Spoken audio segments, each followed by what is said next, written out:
आज आम गाँव को ठाकुर आसते तो जय जगन्नाथ सांग मैंने वेलकम कर मोर गोटे छोट मिनी ब्लॉग को। तो बाहर को कुआड़े गोटे जी सनस्क्रीन लगेबी यहाँ केमती हो पार मो बाहर जो भाया खरा होना बाब्रे बा आसला बेलू निज मुँह भी निजे चिन्ह पार। तो मु बाहर को ये पलैली पैसा धरिकी खावाई दही बरा खाइबी आ दही पानी पीबिनी एटा केमती हम। तो ये खाई पी सारी भाई को मुझे पैसा दे पलि आसली।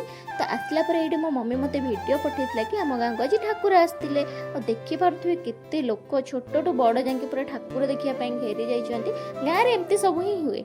तो यहाँ तो 4टा बेले मुझे शोक उठी खाई टे पाचिला अमृतभंडा और सहित एमती सालट होता। तो सेटा मते बहुत भल लगे पाचिला अमृतभंडा खायापी क्या भल लगे मते तो बहुत भल लगे और सालट मते एते पसंद नुहे फिर भी टिके खाई देती भोक लगुला ना कहीं मुझे लंच कर दहीबरा खाई आसी शोई पड़ी।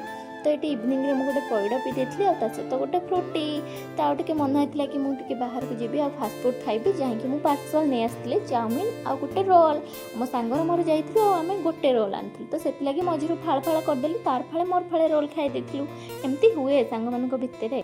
आपण मानक जदि मो वीडियो भल लगुच सब्सक्राइब करने जमा भी भूलें तो लाइक भी करूँ शेयर भी करूँ। आपड़ सब्सक्राइब कले सीना मोर नुआ नुआ वीडियो देखिपारे तो आपड़ प्लीज सब्सक्राइब करके ही जी। रहुची जय जगन्नाथ।